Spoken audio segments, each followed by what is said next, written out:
It's out to deck. How you doing, guys? Thank you.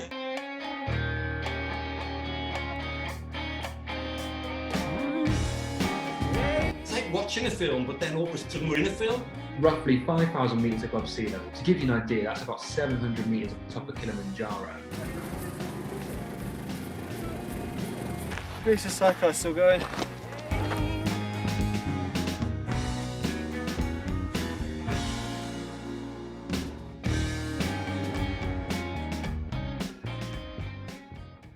So, hello, Ted. Hello, Paddy. How is sunny southern France today? Well, as you can see, my face is almost as red as yours. There's been sunshine. Good. And it's very lovely, yes. Yeah, thank you for commenting on the face, but that's what happens when the sun comes out if you are a face Celt.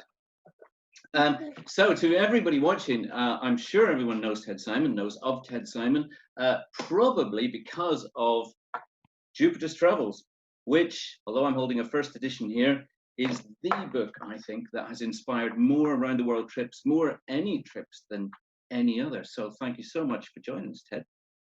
Well, I think actually I'm a bit irrelevant to this whole show because my trips were so long ago that they almost don't really compare with anything that could be happening now. But anyway, let's go on with it. Yeah.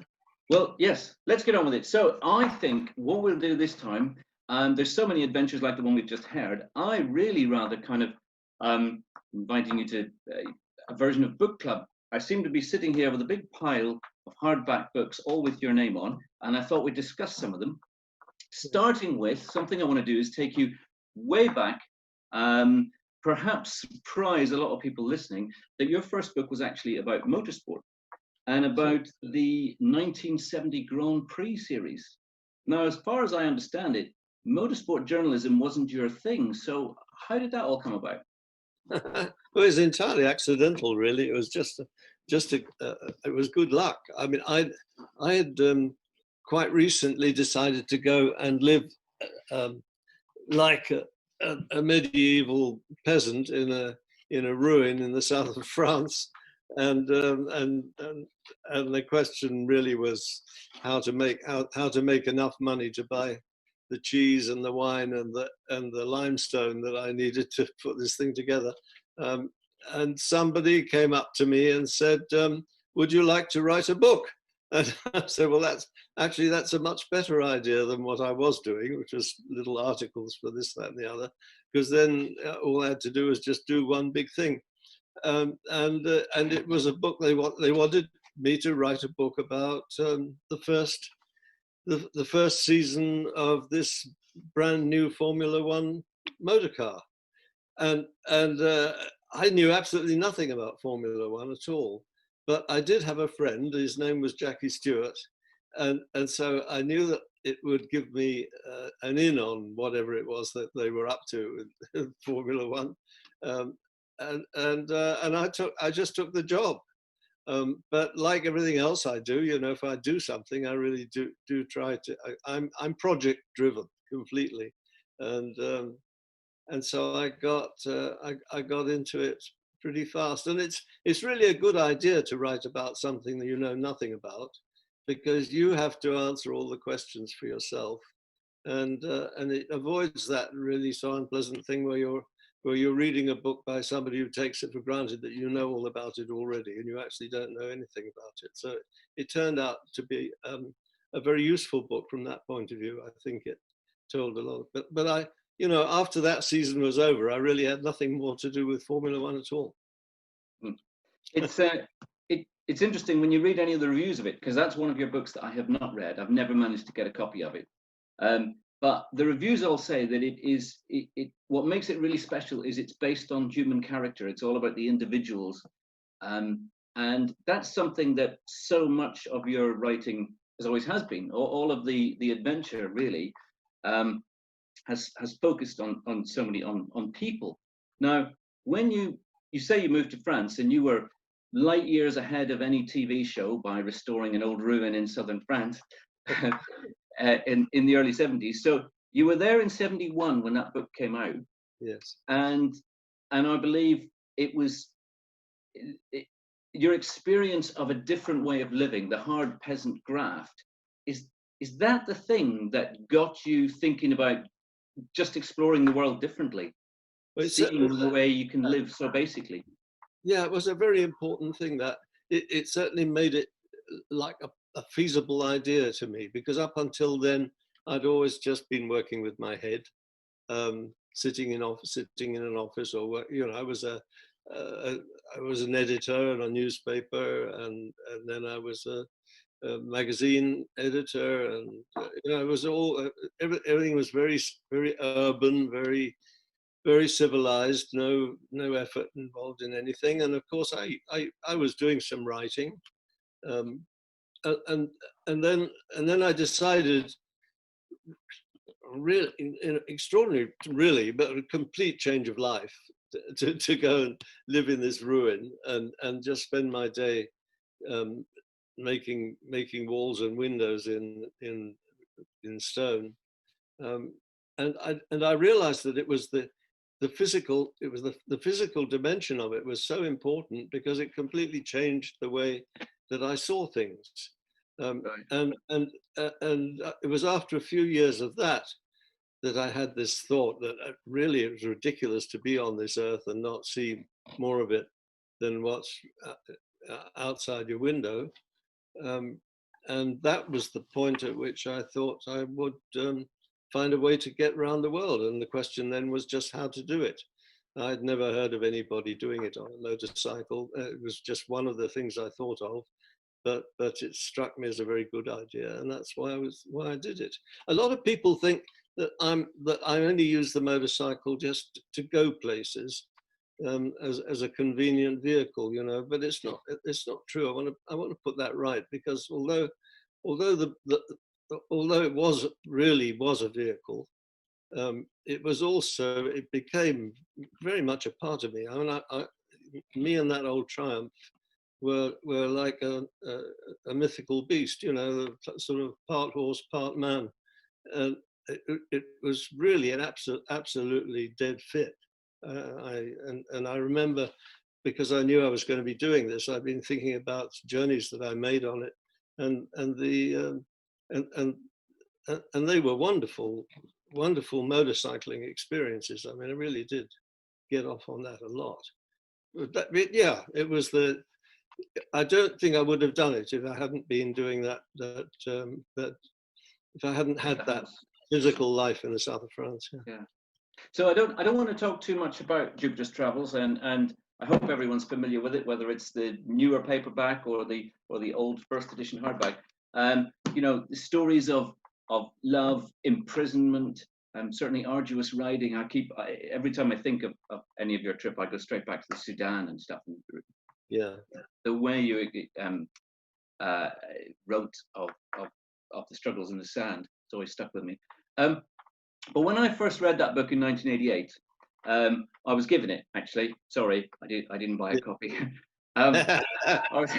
You sold plenty of them for me since then, thanks. Yeah, but so I was given it, and the guy who gave it to me, a friend of mine, Mark Evans, who's now currently somewhere in Nova Scotia, I think. Sadly, I have lost contact with him. He said, "Don't read the second book, Riding Home," Yeah. which of course I immediately did. And he said, no, because it's about trying to fit back into life again. It's after the event. How do you get back into life? And what I'm wondering is, did you find writing it really cathartic or not? Was it good for you? Oh, I see. I thought you mentioned this to me before when we were talking, and I thought he told you not to read it because it would put you off the whole business. But the funny thing is, I did want to hear why, because I think it's as good a book as Jupiter's Travels. But I've only sold it.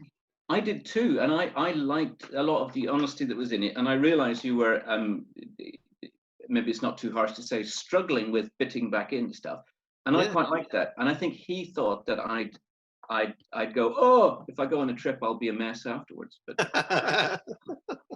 I'm always telling people the absolute opposite. You know, of course, coming back and fitting in is very difficult, because if you've been to heaven, coming back to earth is not much fun. But what it does do is it makes you a complete person. And I'm not saying that people are maybe not as complete, as I better shut up about that. The thing is, we can all do with a bit of improvement. And going around the world on a motorcycle is one hell of an improvement if you survive it. It's and when you come back, you're a much more valuable person than you were when you left. You have an incredibly broad view of the human condition and what's valuable and what isn't. And practically everything that people are doing at home when you come back seems not worth it. They're just getting their knickers in the twist over the most ridiculous things that actually don't matter at all. And that's a very hard thing to come back to. So,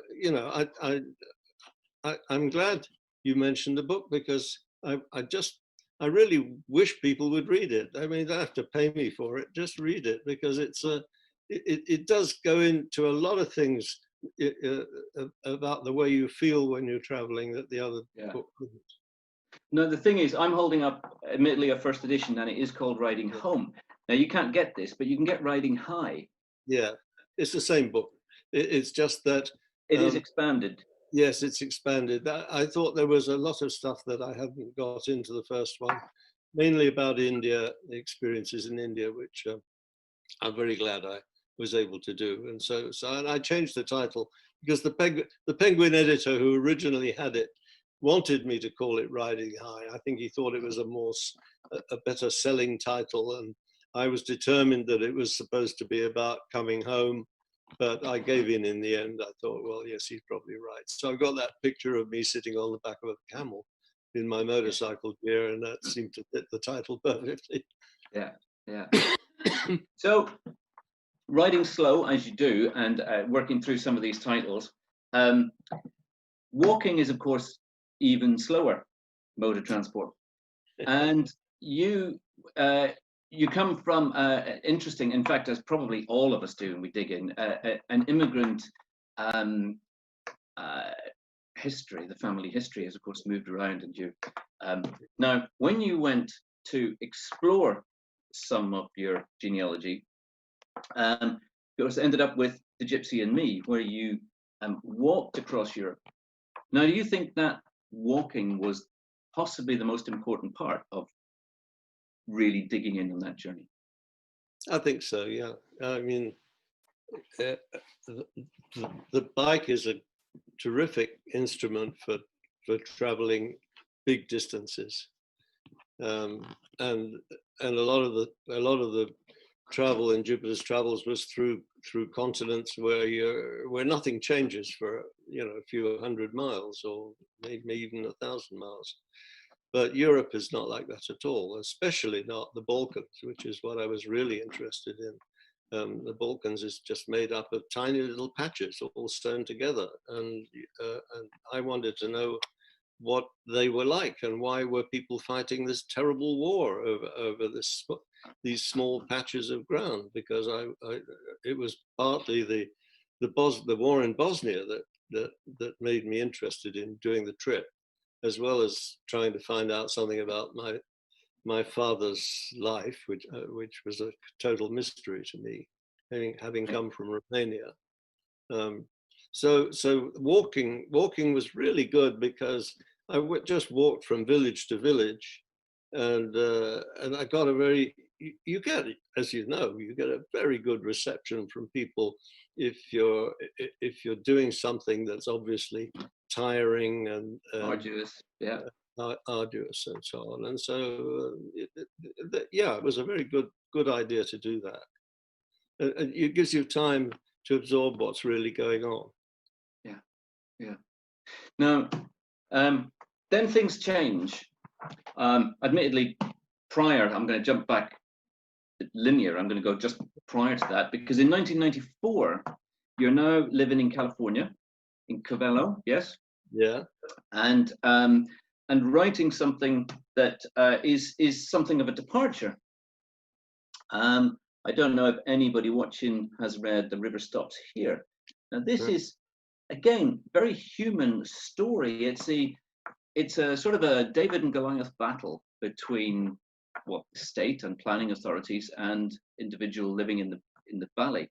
And the reason you wrote this, I'm wondering, is it you were intrigued again by the human element, by the battle of might, or was it your own interest in farming in that area? And all these, there's a lot of different things come together when you're writing, if you decide on a book. I mean, at the most basic level, I just needed something to do. I'm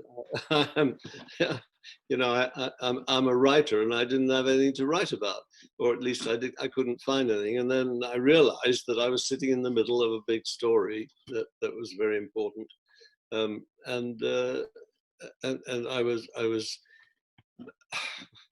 I was doing a farming thing. My marriage wasn't going well at all. There were a lot of problems, and I almost stopped writing because of that. And then along came this idea of the book. But it was just a wonderful story of a man who went up against the biggest, most powerful lobby in the United States, which was the water lobby at that time. There were two enormous departments of state. There was the Bureau of and there was the Corps of Engineers, and they were absolutely accustomed to getting their own way, and they were going to just turn the valley into a lake because it suited them to have all that water captured and then pass it on. So that's what I did. It was a very difficult book. It took me 3 years to write, and a tremendous amount of interrogation and to get it right. But it was about people, and it is very much about people, and that's what everything's about, really, isn't it? That's what I like to write about. Exactly, because that brings us so seamlessly, I saw it coming, yes. onto Dreaming of Jupiter. So it's almost, I won't be cruel, not exactly 3 decades, but some time later, you, after the first trip, which finished in '77, you decide, well, actually, you don't really decide to do you? It's the United Nations almost, in a roundabout way, that get you. No, that's not true. It wasn't them, actually. It was the idea was there already, and it was put into my head by a very large Texan guy who got to know me because he said I'd changed his life, and then he had a ticket. He had a ticket on American Airways, American Airlines, which allowed him to fly first class wherever and whenever he liked, with a friend. And this is the kind of person that you really want to have like you. And so he flew me around a few times. And at one point he said, "Why don't you do the whole trip again, but do it this time with a photographer?" And that's what put it in my head.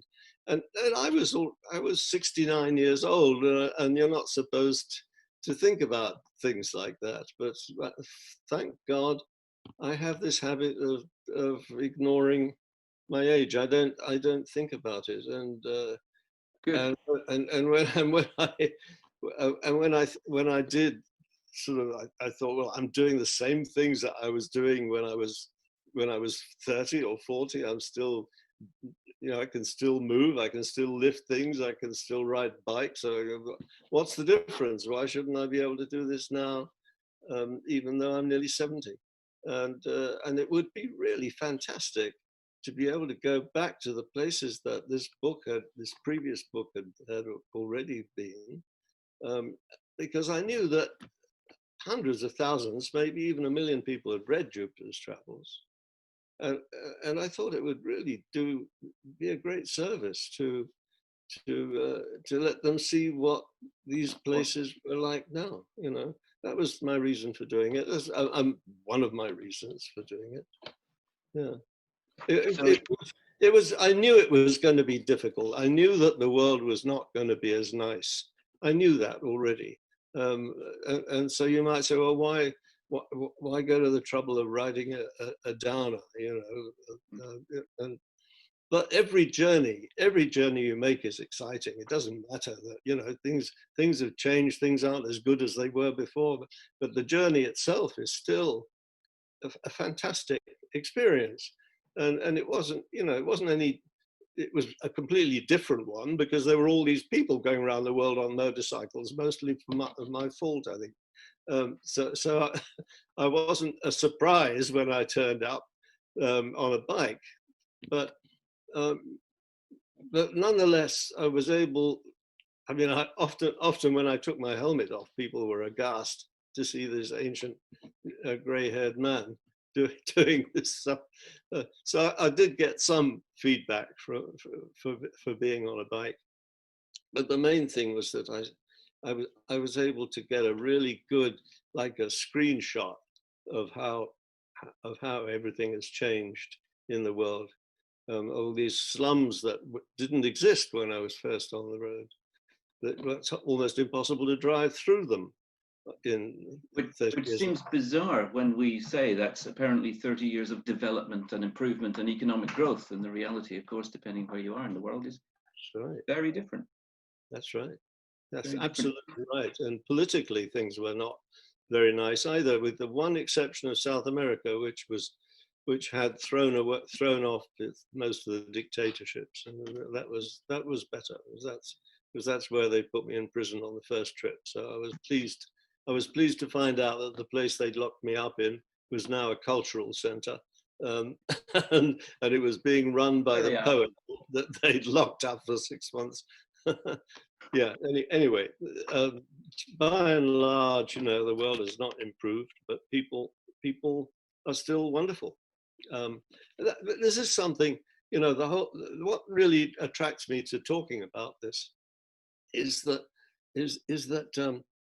if you're on a trip like the kind of trip you and I have done, and you're in a lot of places that are not very well known where you are. I mean, you spend a lot of time with people fortuitously who you would not ever normally meet.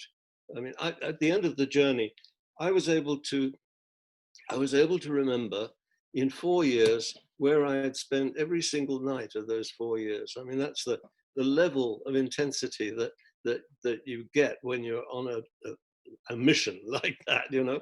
And a third of those nights I was in somebody else's home. And that's in 4 years. So we're talking about something like 400 nights with people that I would never expect to meet, who had voluntarily decided to accept me into their lives, you know. And so I know these people. And when I hear that some of them are now driven out by war and by economic circumstances, and they're migrants on the border trying desperately to find a way to get into Europe, for example. I mean, I think it's really important for people to have this experience of having traveled, because then you know that these are real people. These are people with whom you could have lived. Why shouldn't they be able to live with you? You know, it's one of my great regrets that I didn't see the Middle East before on that first trip, because now I've missed the opportunity to see all those marvelous things that have been blown up and destroyed. But why shouldn't a Syrian family be a perfectly pleasant bunch of people? Of course. You know, that you could have as a neighbor, or you know, and so it's very important. Travel is very important for making us all realize that we're all people. Awesome. So that was obviously Paddy Tyson of the Overland event having a chat with Ted Simon, the legendary man that is Ted. author of Jupiter's Travels, pretty much the godfather of motorcycling, the sort of book which opened up adventure motorcycling to so many people. It was actually also really interesting to sort of get a few words from Ted about other things he's been doing. Obviously, he's writing his memoirs at the moment and that sort of thing. So I really enjoyed that. I think that was one of my favourites, to be honest. What did you think, mate? Yeah, anything that involves Ted's all right with me. Can't wait to see him at this year's Overland event, which obviously it's Paddy Tyson's Overland event. I guess it was in the past anyway. Yeah. And yeah, it's Paddy's event. It's going to be good. The Overland event, Ted's going to be there. So looking forward to seeing him there. He said he's going to come for a ride in the sidecar with us. So that should be a hoot. I'm looking forward to that. I don't know if he'll drive or will drive. I don't know who would be safer. I'm not sure. Probably him. I reckon he's probably got it in his locker. I think he's probably better at riding a motorbike than us. I don't know about three wheels. Yeah. But we're not either way, if you want to see Ted in person, he will be at the Overland event, which is always good.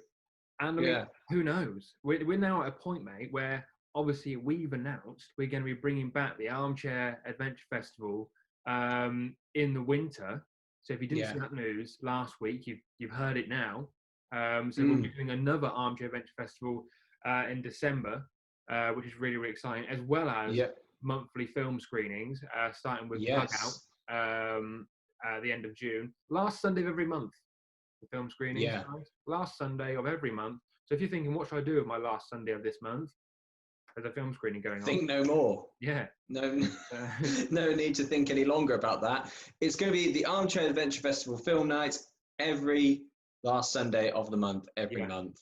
And who's to say as well as the film nights, as we've just seen Paddy and Ted, who's to say they won't be on the Armchair Adventure Festival stage in December? Who knows? Yeah. Maybe if we can get them back, we'd love to have them. Exactly. And we've got next, mate. Next week. Oh yeah, sorry, I forgot about that. Next week we've got Chaz Powell.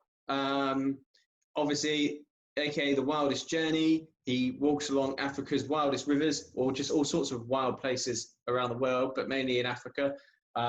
Incredible journey, incredible talk he gave to us about his walks. He has experienced some pretty crazy things. He goes into detail about being taken hostage for 2 or 3 nights and how scary that was. He talks about walking through these amazing places and meeting amazing people, but also being a bit scared at times too of the wildlife. It is an absolute corker of a talk. That's Chaz Powell next week, or right now if you're watching on the Patreon account. Yeah, if you want to pay. Well, no, not right now. No. If you're watching on a Patreon account. If you want to get it right now, you can watch it on the Patreon account. That's it. That's what I'm getting at. We're obviously giving patrons an exclusive chance to watch all this footage a week early, as well as a bit of bonus content. They actually found out about the new Armchair Adventure Festival plans for the December one and the month film nights before you guys. So so we put before you. You were the last to know almost. Yeah. So it was great for them because they got nothing from that really. I mean, they just knew a little bit earlier. They just probably sat there in their armchair and went, cool. They were able to clear their schedule a couple of days earlier than you were. And they paid $3 for the privilege of doing that. So have a think. Why not? Why not? It's worth it if you ask me. Yeah. So yeah, the patrons are winning at life. You guys are last of the party, but at least you're here. That's great. And then Chaz Powell next week. Hopefully Oh, brilliant! The film night is coming up. Yeah. That's what I'm trying to think about. Dugout is incredible. Watched it the other day. The 28th of June. Yeah. So fantastic film. Exactly. I was going to say, mate, as well. You say they're here. Statistics show people aren't watching to the end, so they're probably not. I don't know why we record these videos every week, to be honest. No. If you're one of the 5 people that make it this far in the video, comment below, let us know your name. Thanks for sticking around. We'll give you a shout out in the next video. It might be easier for us if you just drop your number in an email to us. We'll stop recording this stuff and we'll just give you a call once a week and we'll just go through the ins and outs of this. Yeah. Happy. Okay then. Hi, Matt. Yeah. Happy with that. Next week, guys. Chats Pal, end of the month, Dugout, end of the year, the Armchair Festival. It's going to be good. Bye, guys. Bye.